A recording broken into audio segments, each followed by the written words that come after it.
Welcome to episode number 5 of my Fireside Football Chat. It's a way for me to keep involved in the season, keeping my hand in not just football things, but stories revolving about handicapping and journeys and so on. And so this is what I say, or what I think when I start an episode. It's that I look forward to every episode I do because I get to pick the guests. So that's the exciting thing. And so today we have Kate Constable, and your journey, Kate, is so amazing. And I'm so pleased that we finally get a chance to interact, not by typing word, but by actually face-to-face contact. So welcome, Kate. How are you? Hi, Ron. Thank you so much for having me. Yeah, we've known of each other and known each other via Twitter for a couple of years now, but it's fun to finally be face to face and be able to chat about the industry and all that going on. So thanks for having me. Yeah, delighted to do that. We may have touched bases. We talked a little bit off air about, 4 or 5 years ago when I've been doing this for 40 some years, producing 45 annual draft reports and wagering on football since I was a kid.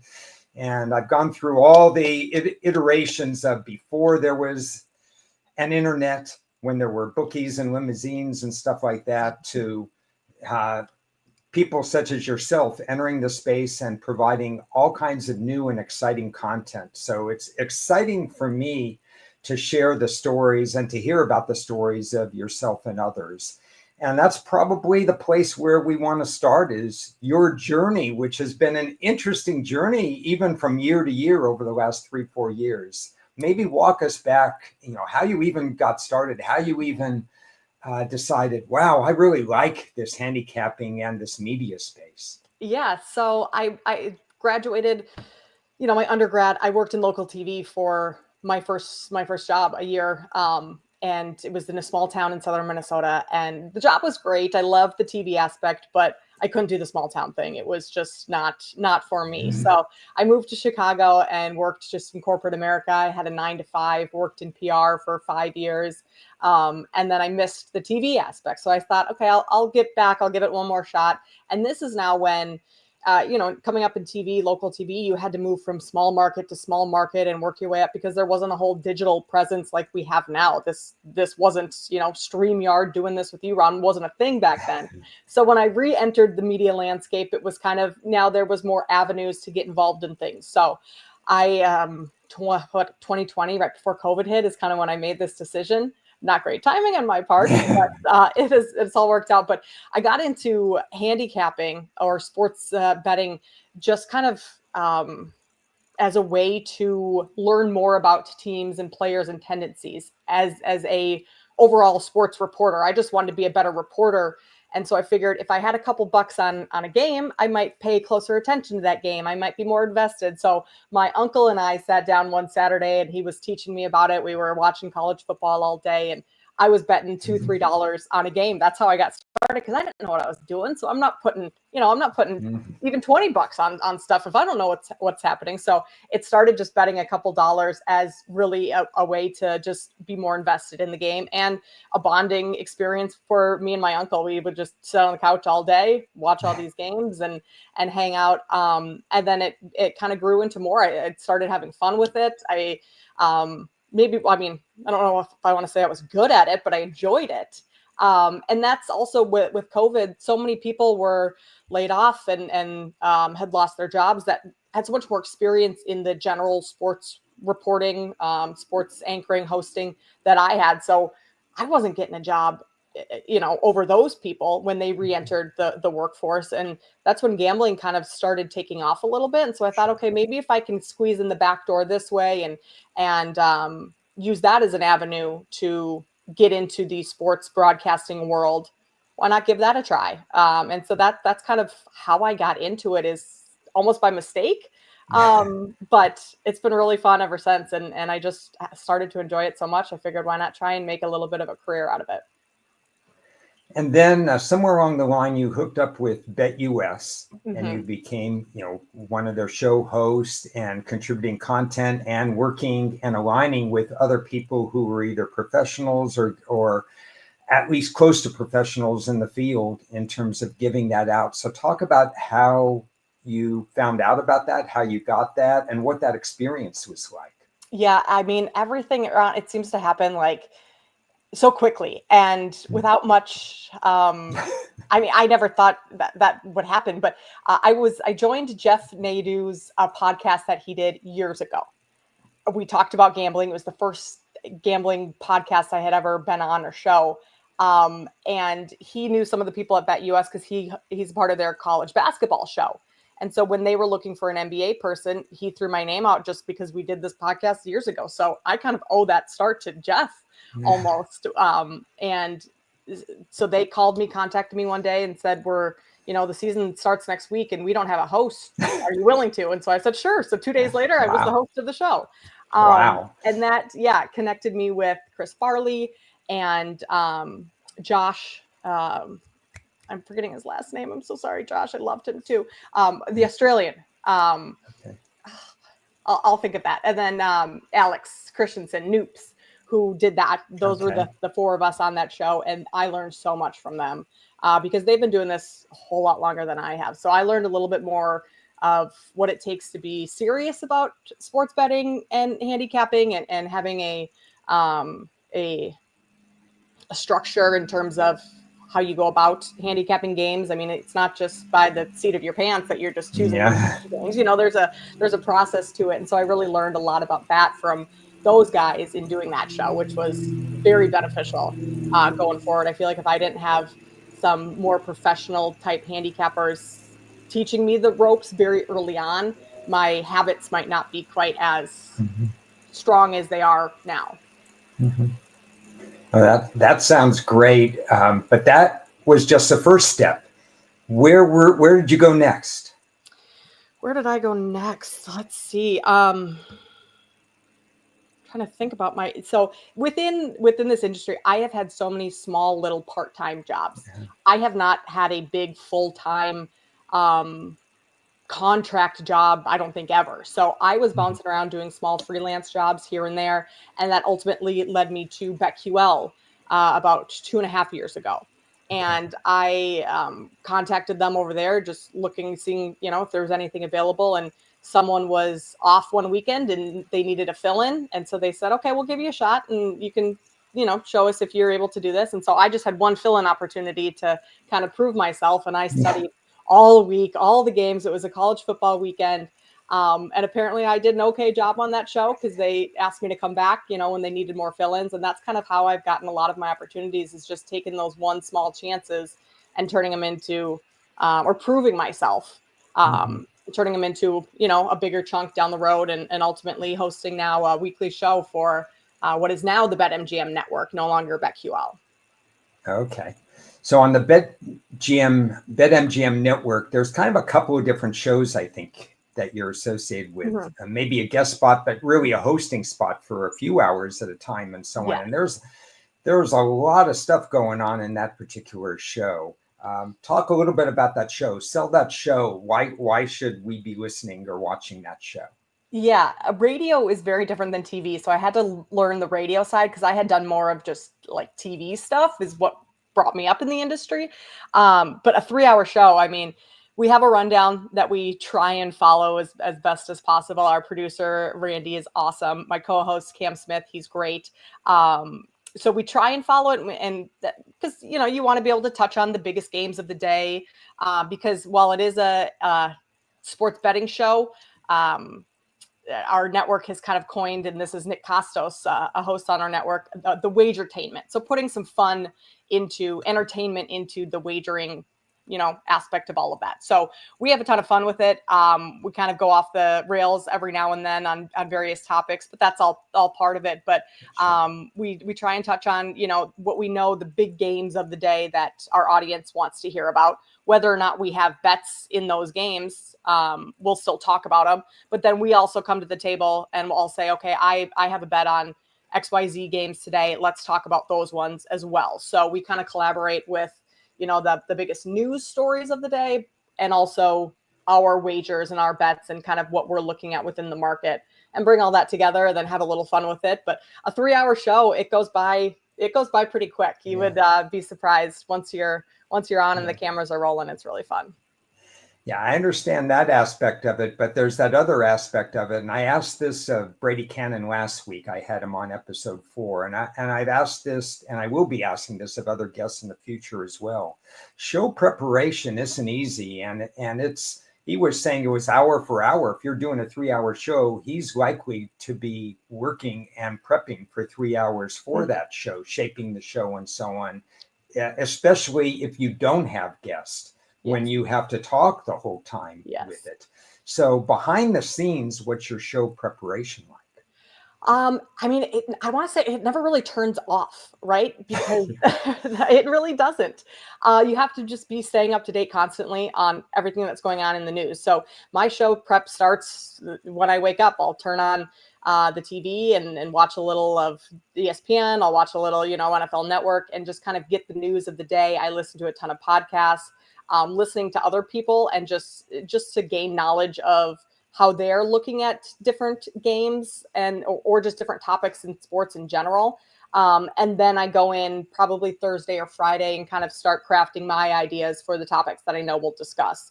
And so I'll try and do it, an hour here, hour there throughout the week. That way it doesn't all add up. And because my show's on Saturday, so I like to have a little bit of a Saturday morning, go to the gym, go on a walk or something, and not have to be working all day. But it is a ton of prep, and I like to write out a lot of what I am going to talk about. And I don't then look back on those notes and I'm reading them verbatim when I'm on the air. I don't even really pull those notes up at all, but just having thought through them and having written through them, that's how I remember things. More of like that visual learner of like, once I see it on paper, then it's locked in here.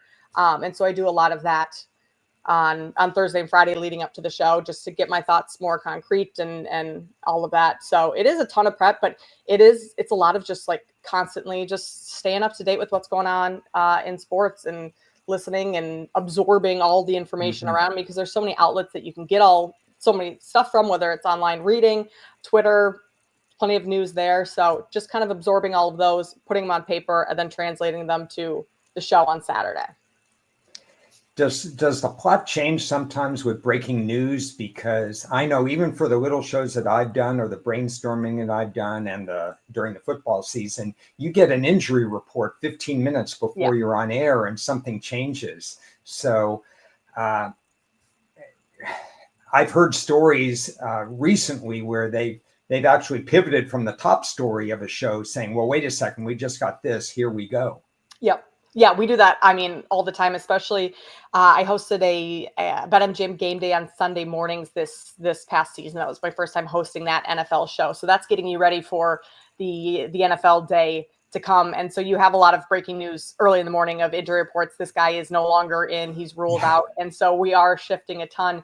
And it's tough to keep up with, especially those injury reports during NFL season. And if we have news that breaks on air, because I could say, okay, Caleb Williams is going to be playing today, whatever injury he was dealing with during the week, he's going to be fine. And then a couple minutes later, oh wait, he's not. And then I look stupid. Like I look like I didn't know what was going on. So I've had so many of those moments, but it's just kind of understanding like the news cycle's fluid. So many things pop up, but if there is ever breaking news, we pivot almost immediately and go and talk about that topic. And then everything kind of gets either pushed back in the show, maybe a segment, or we just do away.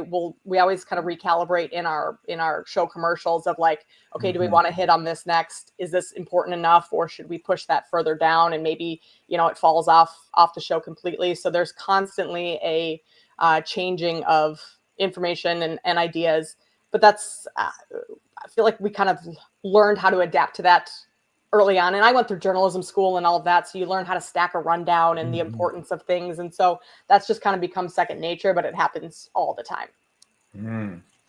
Yeah, the shows I like, and that's why I think your show works, is that it blends knowledge and analytics with some entertainment, with some enthusiasm by the host is nice. Instead of going, this person ran this and this person caught this, that you have a little blend of that. So how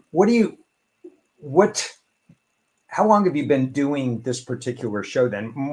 Well, they changed names, but you've actually been doing it for a couple of years then. Yeah, this is my second I'm coming up, I want to say, on 2 years of doing this fall will be 2 years Okay. of doing it. And Cam and I have been together pretty much the whole time.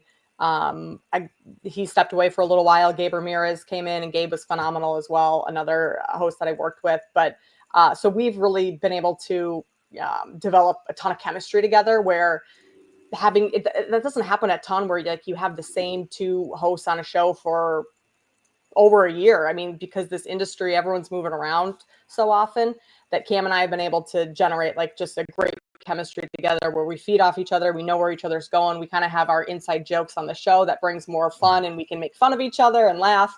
And so that's been really cool just to kind of see the evolution of our chemistry on air and how we're able to, talk about sports more than just gambling. We interject our opinions and our thoughts, and the show happens in Chicago. We're both Bears fans, so we kind of, we talk a lot about the Bears and the mess that organization has been forever. And so we have fun with it. And like you said, audience likes to, hear some more entertainment with it as well versus just a numbers analytical show in terms of how to bet games. Like there needs to be a little bit more fun to it in order to really Sure. grab the attention of your audience. Yeah, you engage them, and then they're going to be more attuned to Yes. what you have to say, the analytical part. Has the show changed over the last few months or so on? Have you moved it in a different direction? What have you looked at it and said, this is what we want to be, or maybe this is working? What's been good about anything that's Yeah, gone on? what we have, I feel like has been working really well. And so our topics are constantly changing. I mean, right now, this past Saturday, we basically talked all college basketball, right? Like there's Yeah, still so of much NFL course. news going on, but like that right now is college basketball time. So in terms of how heavy we go on specific sports, like that's changing throughout the year. We have a segment that we call Glitch in the System, where we go into the BetMGM app because that's our show sponsor, and we try and find where we think there might be crazy mispriced lines in terms of Oh, futures or things like that. I And so like that. we add in these fun segments, and so that's something that we're talking about now is what's another fun segment that we can put in that our listeners can expect to hear every show, because that Glitch in the System segment is at 4:40, the 4:40 mark of every show on Saturday. So 4:40 Central, if you're listening, you know that you're going to be hearing Glitch in the System. And so we're trying to, find new ways to add in things like that, but we don't want to add in new segments just for the sake of adding them in. Like we want them to have some value. So that's something we're kind of throwing around of what's a new one we could put in the show, maybe for the start of football season this fall is something we add in. But for now, we're kind of a well-oiled machine. We've been doing this together for a while, and our producer's been with us forever. So it's a fun day. That's perfect. Leads me perfectly into my next question, because it's not a straight line as to how you got to this show. Right. So, I mean, there were peaks and valleys and stuff like that. So, there's advice maybe that you can give to people, whether it be women in the industry, whether it be people who are graduating from the journalism school and so on, getting into the field, and what you learned along the way. You're here now, and you got here, this particular way. What can you tell others? Yeah, I mean, the biggest piece of advice and something that I've struggled with throughout my career, but looking back, it's exactly what's gotten me, is taking those small little freelance jobs here and there. Like if you can't find anything concrete or something that you love at the time, it's okay to piece together 2, 3 part-time side gig jobs to make ends meet in the meantime. And I mean, a couple of those I worked for Barrett Sports Media, which is a radio news outlet. I mean, I'm passionate about the radio industry, but radio news, like that doesn't really fill up my cup. But at the time I needed to make some money. And so that was something I did. I've done some other very small writing stuff for websites that I'm sure people haven't even heard of, but it's another thing to put on your resume. And the job with Barrett Sports Media led me to a article I had to interview someone on 670 The Score for in Chicago. And that introduced me to the management at the Score, which also runs BetQL. And so that's kind of how I was able to network and do those things. So that's the biggest piece of advice, is just don't say no to anything. I mean, there's nothing. I always thought I was like, a little bit above the jobs I was doing. And I mean, I had a master's degree. I was supposed to have a better job at this point in my career. And so I sometimes thought, okay, well, I'm not making it. I'm failing by this being where I'm working right now. But that's not the case at all, because that job might lead you to your dream job or the next step. In terms of just being a woman in the industry, like, it's tough. It's tough because you have to be so buttoned up. And that's something that I've struggled with, and maybe why my preparation is constant, is because one misstep or you say something that doesn't quite make sense, and all of a sudden people question your credibility as being a woman in the industry. And so that's something that I've had to learn to let go of a little bit. I mean, men make mistakes all the time too. And we all do. We're all human, right? And just develop a thick skin. I mean, that's kind of the biggest thing. If you want to work in media, it comes with lots of odd people on social media platforms and stuff. And so that's all part of it. But if you can learn to have fun with it instead of taking it so seriously, I think that makes your job, and you're able to brush, any negative comments off. And it really just allows you to kind of focus on your goals, and instead of focusing on being so perfect every Saturday during my show for the viewers, in terms of, so people don't think I don't know what I'm talking about. I'm focused on just doing the best of my ability. And if I do that, that's going to be good enough for me, and it should be good enough for the listeners, because I know that I've put in the time and the preparation to do it all. So those are, not always easy things to do, but stuff that I've tried to focus on navigating a little bit better over the years.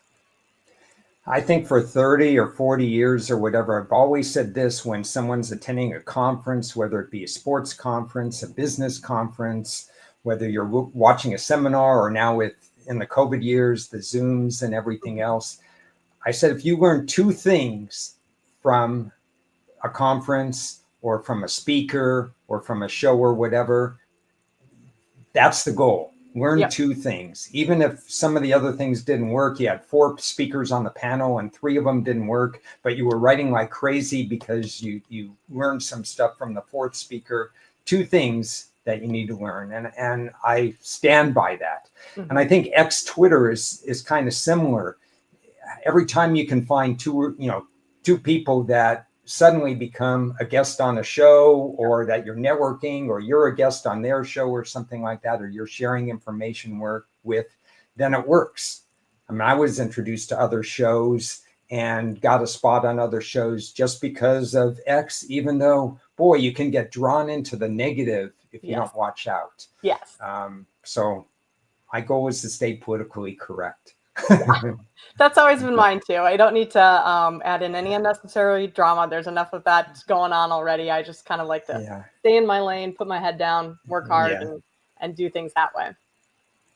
So in your handicapping career, I just have a feeling, it's more than a feeling, I know because I've listened to some of your shows and so on, that you have handicapping expertise. So, and I think I said to you offline, don't sell yourself short. I see what the preparation is and so on. And I say this of a lot of people, is that if you develop good habits and so on, you have something to share with the community, or maybe you don't even want to share with the community because you have some handicapping edge that you've developed. Mm-hmm. So in terms of where your handicapping is now, don't you feel, that you have something to share, that you have a voice out there, and that you're more comfortable in terms of what you bring as a handicapper? Yeah, I mean, 1,000% from when I first started doing this to now. I mean, when I first started doing this, I thought I had a pretty good process in place, but I always questioned myself on if this was the right way to handicap. I always thought there was a right and wrong way to do it, and the right things to look at, the wrong things to look at. And so I kind of questioned that. And now, having been in it and doing it a couple of years, I've realized that it's only the right or wrong way if it works well for me or doesn't work well for me. And so my process could be completely different than your process. But I've learned that, as long as I trust the information that I think is valuable, that's going to be good enough for me to put out plays publicly or to advise on things. Because I do think you have to be careful when you're in a platform or situation like I am, where people are listening to me and I'm saying, okay, I like XYZ play, if people are coming to me for that type of advice, I need to actually be serious about that and not be putting out anything that I haven't really looked into or dug into myself. Right. And so I feel like I've developed a pretty good system in how I do that, and have gotten a lot more confident in how I do that. And it's fun because there'll be a play or something that I maybe don't actually bet and don't put out publicly, and then that play will come through for me later that evening, and I'll say, oh, I should have just trusted myself. No, you had it right. And so I still struggle with that a little bit of like the imposter syndrome, so to speak. But it's gotten significantly better over the years, and really just trusting your own process, I think, is the most important part, because like I mentioned, like when I first started, I thought there was a right and wrong way to do it, and it couldn't be further from the truth. Yeah. Yeah. To me, the thing I like the most is talking about the process, not talking about the plays. And I think a lot of the shows that I've done during football season are more about the process and making it repeatable and so on. When you do what you do and others do in the industry, you putting yourself out on the line and making plays and so on, you might get a couple of claps if you win, but you're going to get not you, but everybody is, they're just going to come after you. Oh, that was a terrible play. It lost by 40 or whatever. Yeah. But there was sound analysis. Something went wrong during the play. Something snapped. I mean, everybody has losing streaks. So to be willing to put it publicly on the line, that's the hard part. That's the part that I've had to mentally get over the most in terms of like being successful in this position, is kind of blocking out all that other noise and just saying, okay, I have to, I mean, this is my job to advise on specific things, and I'm going to advise exactly what I think is right. It's not always going to be right, because it's never always right, but just mentally getting over that hurdle has kind of been the biggest thing in terms of taking, my shows and how they sound and how viewers receive them, from just kind of straight across the line to going up a little bit and gaining momentum, so to speak, that way. Always remember that the best handicappers are going to lose at least 40 out of every 100 games. Yep. Usually 45 or so. So it's crazy there. Yeah. There's no set line between if you're a pro or you're a Joe, or you're you're considered a smart handicapper or not. That's a pet peeve of mine. And so there are some slides that I want to share, not just for this show, and I'm going to show them real fast. Anybody listening or watching to this, I'll cover this more in subsequent shows, but I just want to lay the groundwork right now, not only to validate the fact that there's not one or the other, that people are mixes of things, but just to reinforce that what you're doing and what we're doing and stuff like that is, well, I mean, we think about this, we prepare for this. You can hear it in your preparation, what you do for the show, how you shape the show and stuff like that. It's very important to understand there's a lot of behind the scenes work. You're not just, oh, this is -7, let's bet it, go ahead. It doesn't work that way. So my thing right now is I try to put some thoughts together as to what a professional bettor is. And when I say it's like 2% of the general consensus, I've talked to a number of people, people have said this, 2% professional handicappers in the world, but many more have tried and failed.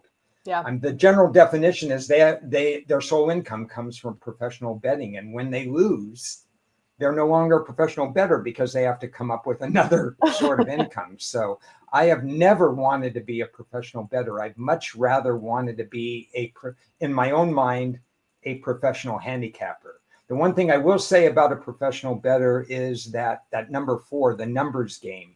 They are not betting teams like recreational bettors. They're betting numbers. If you're a big fan of the San Francisco 49ers, but the odds are 4 and you think the odds should be 7 as an underdog. You're not going to bet them just because you're a big fan of them. A Right. professional bettor really understands that. I don't know if you use originating lines or if you model using power numbers. I would think the professional handicapper doesn't have to have all of these things I'm mentioning, but has to have at least a few of these things. Understanding money management is probably number one. I think to live life, you have to understand money management. How much do you want to pay for this suit or this new clothing or a carton of eggs, for that matter, right now. Finding little edges. What are you good at? Where do you think a little bit more than somebody else, and exploiting that is important. Stuff I've talked with others on the show, and I don't know if it's as much on your show. Maybe you can comment on it. Do you do any betting while on the show? So that is part of it, our show, because we like to add so much entertainment to it that occasionally we will live bet things so we can quote unquote sweat them out during the show. But anytime I'm going to do that, my unit size is going to be significantly decreased because my bankroll management is important. And those are bets that are maybe a little bit more for entertainment purposes versus trying to beat the market, right? And so we do some of that. For the most part, I would say 95% of our bets are not impulse, happening during the show.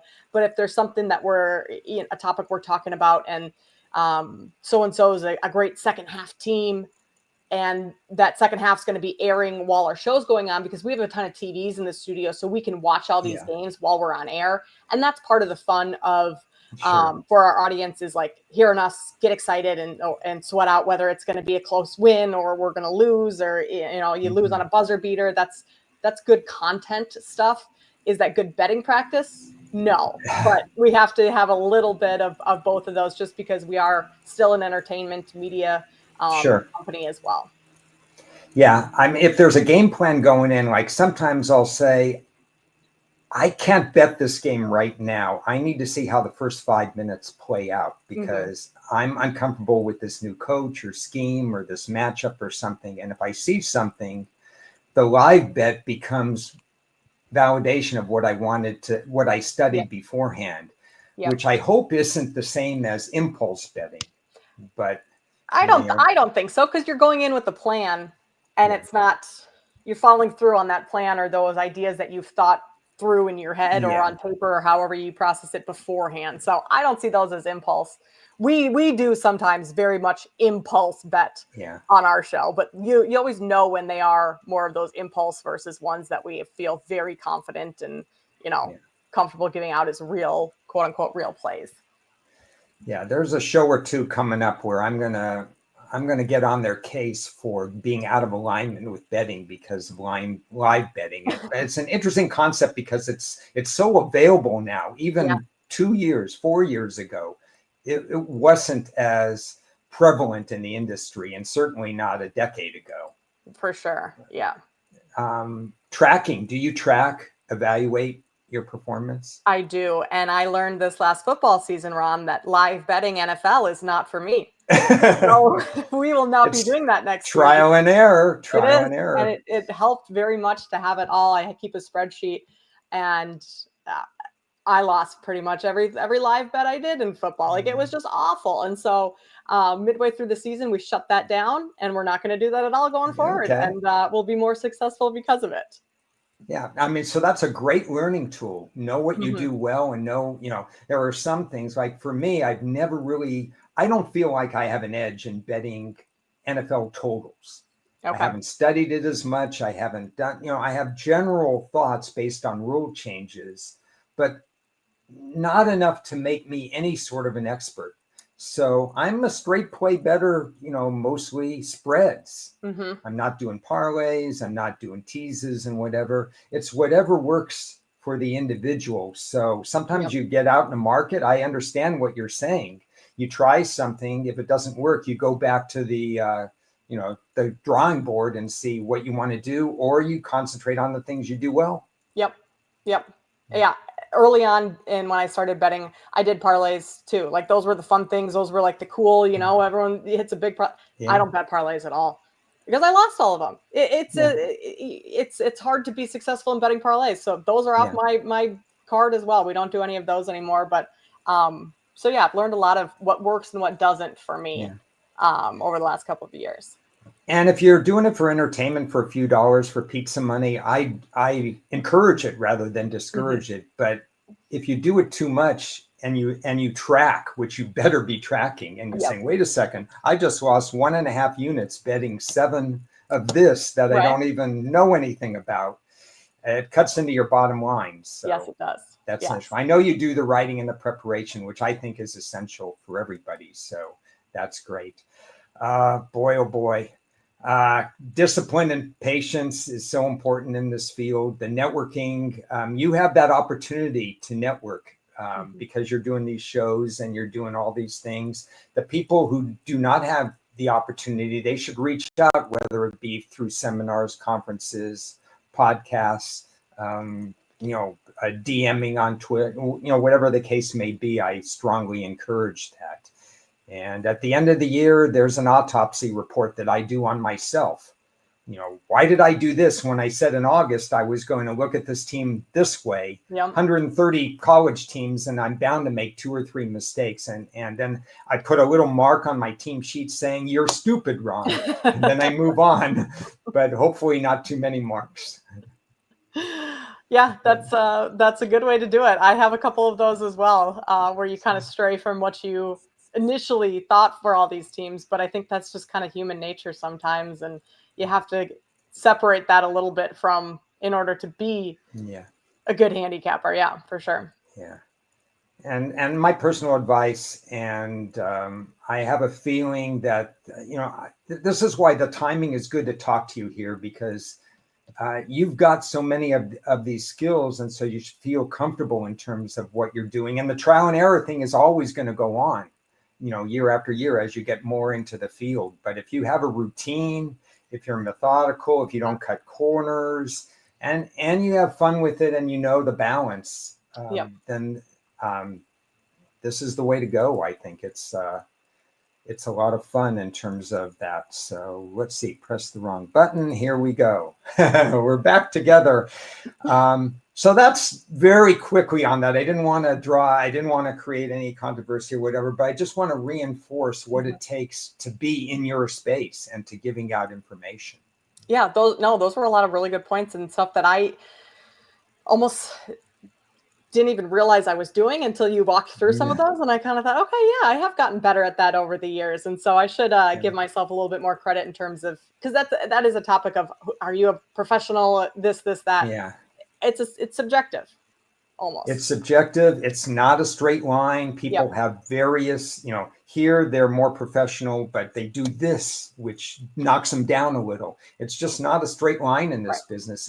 And then if you lose something and you say, oh, it's a Monday night game and I've got to have a play on this Monday night game, well, then you just drop 2 levels down. So don't do that. Yep. Go get a pizza instead of wagering pizza money. Yep. Actually eat the pizza. Probably be a little happier at the end of the night. Yeah, there's some good pizza places. Let's do a couple of stories, because you related one to me in terms of your mom. Yeah, this was a funny one. So I lived in Phoenix a couple of years ago. My husband was working for the Phoenix Suns, and so we went to a game there. And my mom is very supportive in my career and everything, but she doesn't totally understand. I mean, she doesn't bet herself. She doesn't understand the ins and outs. She would tell you she is not a professional handicapper by any means. But this was one where we just wanted to have a little fun. So we went into the I believe it was a FanDuel kiosk within the Suns arena, and she placed $100 bet on Devin Booker because she thought Devin Booker was so cute, right? That's the way to do betting, Ron, right? No, not at all. But so it was just a fun thing. And so Devin Booker, first basket, $100. I think it was around 5-1, something like that. And she ended up hitting, or Booker ended up hitting the first shot. And so I was videoing my mom in case it happened, and she was screaming. She was so excited. And I posted the video on TikTok and Twitter, and it just went viral. And everyone, Bleacher Report picked it up, Barstool picked it up. I mean, all these big time outlets. And I just kept watching these numbers go up and up and up. And I'm like, Mom, you're famous, you're viral. So not only did she pocket a little bit of cash by the end of the night, but she was a internet sensation and has gone viral now more than I've ever gone viral. And I don't bet first baskets all that often, every once in a while maybe, but I've never hit a first basket like that. So she has 2 of those things up on me now. Yeah. So has she made a second bet since She has then? not. She stopped while she was ahead. She retired. Okay, so she's absolutely undefeated. So that's She is. wonderful. But Yes, but she 100%. probably understands the thrill of that A little victory, bit. which is Very, yeah. part of the allure of sports wagering. It could be a bad thing, but it could also be a good thing. Yep.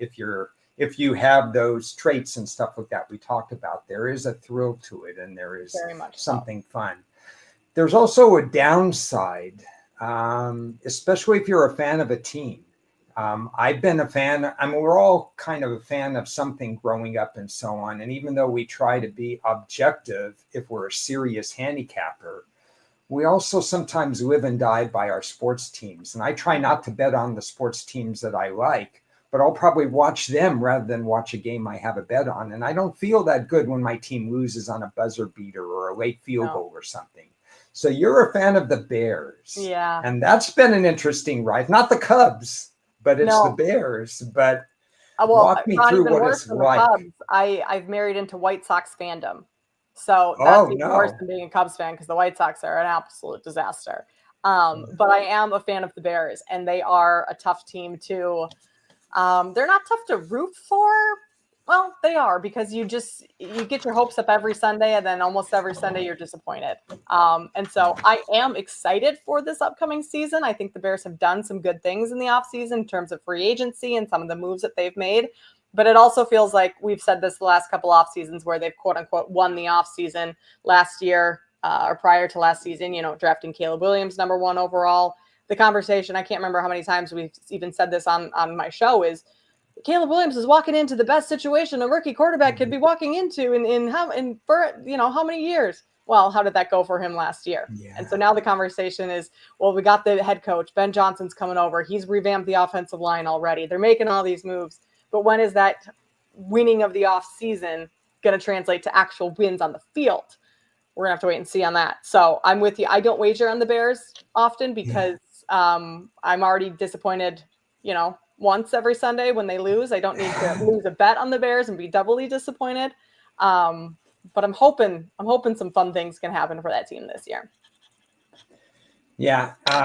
Last year must have been, I was admittingly bearish on the Bears, I should say. I made some alternate. I did all right with the Bears. Good. But looking back, they were snake bitten, to be honest. I mean, they had wins where, one of their players would look the other way or something like that. And then the Hail Mary. And then there was a kick that was blocked when they got a little bit less aggressive with their last 2 plays, just figuring they'd make the kick. It was one thing after another where they lost 4 games they shouldn't lose. Right. The timeout that Eberflus kept instead of calling the timeout. What was that against the Packers?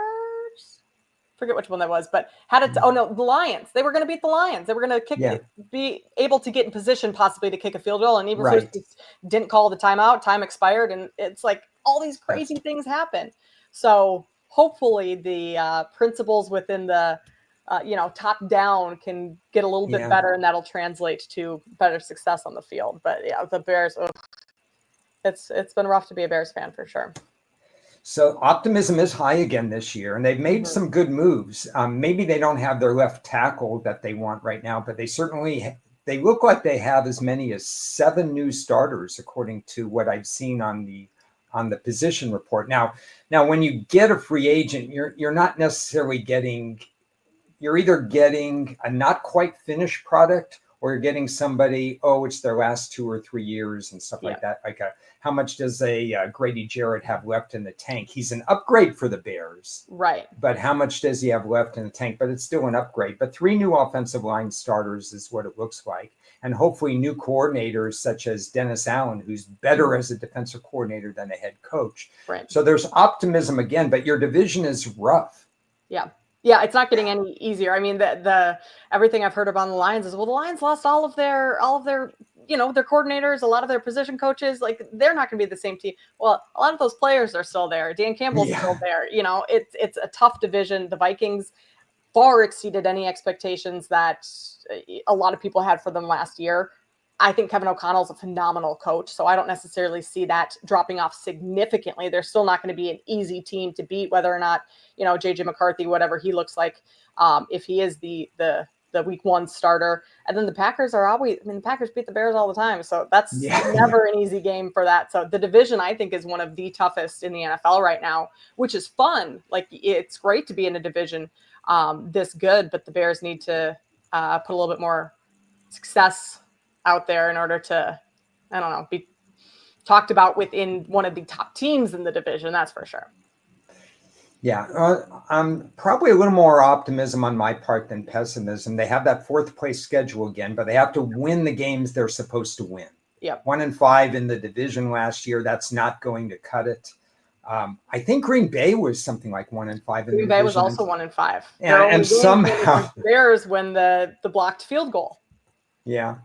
I mean, that's crazy. They won everything else, but that division was just so tough. So obviously we don't know the schedule layout and so on. And there's some things that Caleb Williams needs to improve upon, but they have the right staff in place. So it really is going to be very interesting. So if I said right now, and I'm not holding you to this, and it's not April 1st, so that's good. It's April 2nd.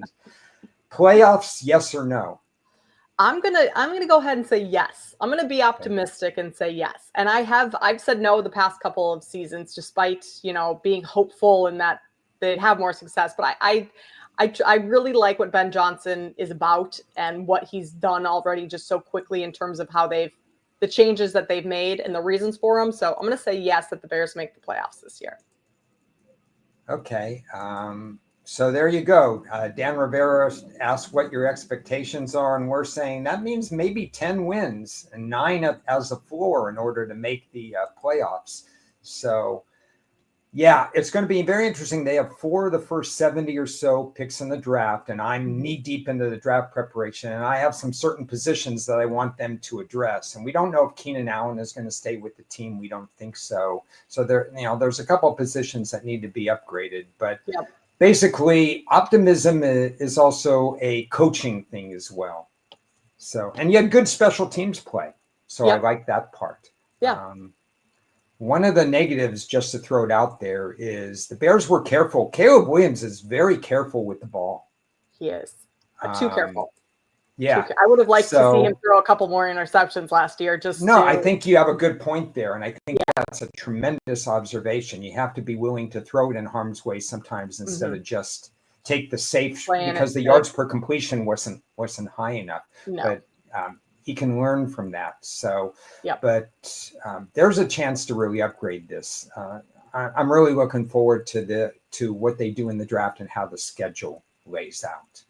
Yes. Yeah. The schedule will be interesting. I kind of hope that they don't have a high profile game early on in the season. I'd like them almost to just fly under the radar for the first couple of weeks. I've heard some people say maybe they played the Eagles to open the season. I don't want that at all. I just want fly under the radar, get a couple good wins under your belt, and then go from there. They were one of 2 teams that had, because the NFL could care less about how they schedule teams for safety or for whatever. But the Bears and the Steelers did not have a divisional game until week 11. Yeah. Or game 11. That's really crazy to me, to play 6 of your last 8 games in the division. But that's tough. Just something to think about. Okay. What's next? Well, your guess is as good as mine, Ron. We're going to figure it out together. I'm continuing to do my show on Saturday, which I love, is awesome. I am hopeful that I'm going to be doing the BetMGM game day again this fall. So back on Sunday mornings as well. The industry is tough right now. There were a lot of layoffs at Odyssey. I was just a part of that. I mean, some of the work that I do is not all on camera. It's writing and more editorial stuff for Odyssey's website. And that's gone. So it's a lot of limbo and up and down. And I'm just going to stay the course and work hard and keep networking and putting out good content and hope that something good comes along my way. I think just with this being football is king, right? This is the off season of football, quote unquote.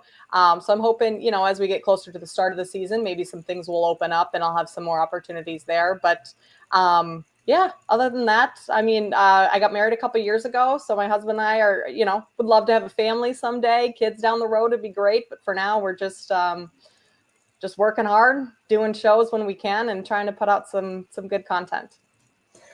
I hear the enthusiasm in your voice. I think that's great. I told you off air, I love the confidence in the shows that I've watched and in this show and so on. So I would just say, keep doing what you're doing. Yep. Keep smiling. It's there. If people who are watching this haven't listened or followed Kate, please do, because you have a lot of good stuff out there, a lot of good content, and 3 hours covering the NFL, you can get a lot of information in 3 hours. And obviously we're at playoff time in the NBA for NBA fans, and the Final Four is coming up.